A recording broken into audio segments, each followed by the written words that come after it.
आदमी और गधे की कहानी। दोस्तों, लाइफ में प्रॉब्लम चल रही है, कुछ नहीं समझ में आ रहा है। अगर सपनों के शहर में हारने का मन कर रहा है, सब कुछ छोड़कर नॉर्मल ज़िंदगी जीने का मन कर रहा है, तो ये कहानी आपको हिम्मत देगी। और इस छोटी सी कहानी से आपको काफ़ी कुछ सीखने को मिलेगा। यह कहानी है एक आदमी और एक गधे की। इस कहानी को ध्यान से समझना, क्योंकि यह कहानी आपकी सोच बदल देगी। एक आदमी एक जंगल से जा रहा होता है। उसके पास एक गधा होता है। थोड़ी दूर चलने के बाद वह गधा गड्ढे में गिर जाता है। वह गधा काफ़ी कोशिश करता है उस गड्ढे से बाहर निकलने की, लेकिन काफ़ी मेहनत के बाद भी वह गधा उस गड्ढे से बाहर निकल ही नहीं पा रहा होता है। उस आदमी ने भी काफ़ी अलग अलग उपाय सोचे गधे को गड्ढे से बाहर निकालने के लिए, लेकिन वह आदमी हार मानकर यह सोच लेता है कि उसका गधा उस गड्ढे से बाहर नहीं निकल सकता।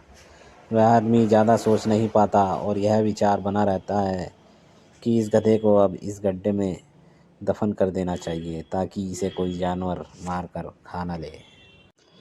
आदमी को थोड़ी ही दूर मिट्टी का एक ढेर दिखाई देता है। वह आदमी मिट्टी के ढेर से मिट्टी लाकर उस गड्ढे के ऊपर डालता है, लेकिन कमाल की बात तो ये होती है कि गधा दफन होने की बजाय मिट्टी के सहारे ऊपर आने लगता है।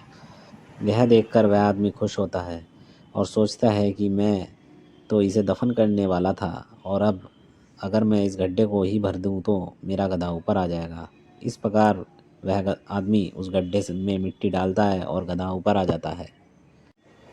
दोस्तों, इसी तरह जब हमारे जीवन में भी कोई परेशानी आती है, तो उसे हम सिर्फ अपने दिमाग में ही सोचते रहते हैं कि हम इसे कैसे सॉल्व करें, और दिमाग में ही सोच लेते हैं कि अब ये प्रॉब्लम सॉल्व नहीं होगा और उसे छोड़ देते हैं। हमें उस प्रॉब्लम के लिए एक्शन लेना होगा। जब हम उसे एक्चुअल में करने जाएंगे, तो हमें और भी सारे आइडिया आने लगेंगे कि कैसे करें, और वह एकदम आसानी से हो जाएगा। तो आशा करते हैं कि आपको इस कहानी से अच्छी सीख मिली होगी, और अगर आप किसी भी प्रॉब्लम में हैं तो सोचिए मत, उस पर एक्शन लीजिए। और जितना आप उस प्रॉब्लम के बारे में सोच रहे हैं कि कठिन होगा, जब आप करने जाएंगे तो वह एकदम सरल हो जाएगा। ऐसी ही कहानी के लिए और ऐसी ही मोटिवेशन स्टोरी के लिए मेरे चैनल को लाइक करें और सब्सक्राइब करें। Thank you.